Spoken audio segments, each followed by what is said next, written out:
In the ancient land of Israel there lived a man named Jehu. He was a valiant warrior, known for his bravery and unwavering loyalty to his people. Little did he know that his destiny would lead him on a path filled with challenges, triumphs, and a mission that would change the course of history. His heart burned with a desire to protect his people and bring justice to the oppressed.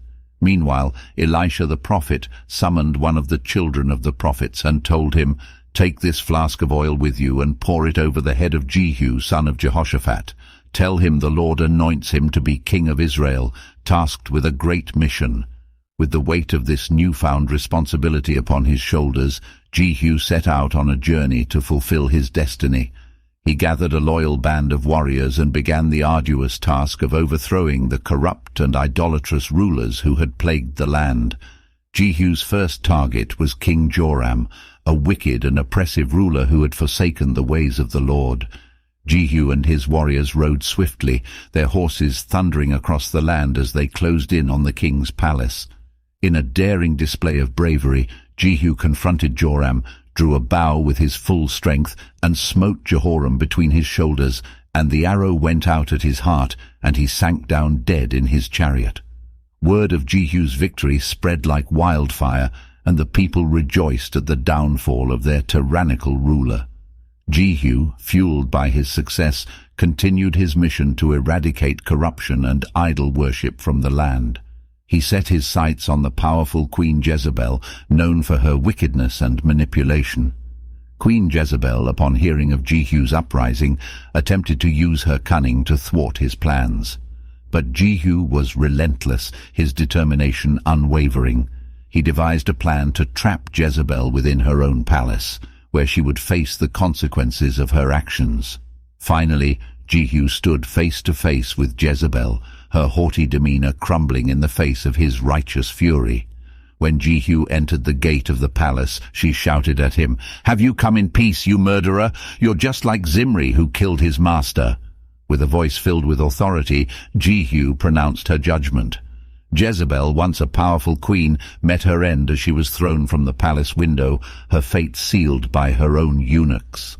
Her blood splattered against the wall and on the horses. As Jehu trampled her body under his horse's hooves, Jehu's mission was far from over. Then Jehu went into the palace and ate and drank. Afterward he said, "Someone go and bury this cursed woman, for she is the daughter of a king." But when they went out to bury her, they found only her skull, her feet, and her hands. When they returned and told Jehu, he stated, "This fulfills the message from the Lord, which he spoke through his servant Elijah from Tishbe. At the plot of land in Jezreel, dogs will eat Jezebel's body. Her remains will be scattered like dung on the plot of land in Jezreel, so that no one will be able to recognize her." When Jehu left there, he met Jehonadab son of Rechab, who was coming to meet him. After they had greeted each other, Jehu said to him, "Are you as loyal to me as I am to you?" "Yes, I am," Jehonadab replied. "If you are," Jehu said, "then give me your hand." So Jehonadab put out his hand, and Jehu helped him into the chariot. Then Jehu said, "Now come with me, and see how devoted I am to the Lord."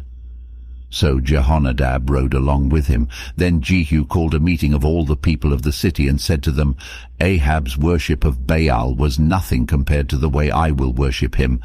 Therefore summon all the prophets and worshippers of Baal, and call together all his priests. See to it that every one of them comes, for I am going to offer a great sacrifice to Baal. Anyone who fails to come will be put to death." But Jehu's cunning plan was to destroy all the worshippers of Baal. Then Jehu ordered, "Prepare a solemn assembly to worship Baal." So they did.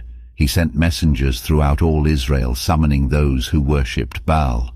They all came, not a single one remained behind, and they filled the temple of Baal from one end to the other. Then Jehu went into the temple of Baal with Jehonadab son of Rechab. Jehu said to the worshippers of Baal, "Make sure no one who worships the Lord is here, only those who worship Baal." So they were all inside the temple to offer sacrifices and burnt offerings. Now Jehu had stationed 80 of his men outside the building and had warned them, "If you let anyone escape, You will pay for it with your own life." As soon as Jehu had finished sacrificing the burnt offering, he commanded his guards and officers, "Go in and kill all of them. Don't let a single one escape." So they killed them all with their swords, and the guards and officers dragged their bodies outside.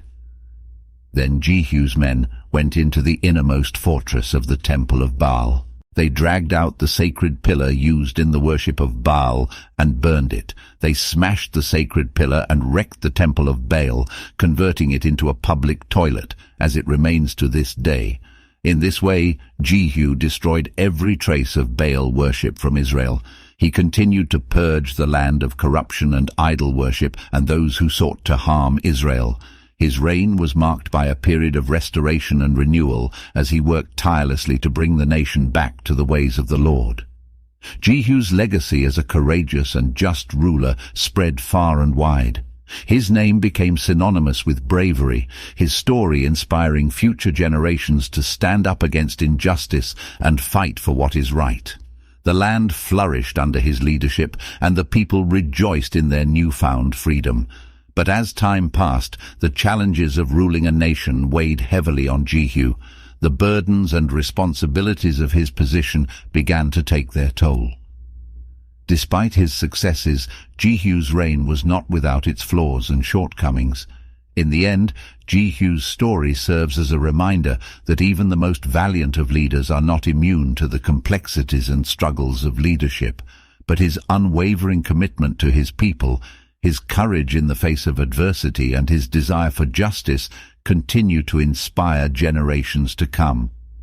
And so, the tale of Jehu, the valiant warrior turned king, lives on as a testament to the power of determination, the pursuit of justice, and the indomitable spirit of a leader who dared to change the course of history.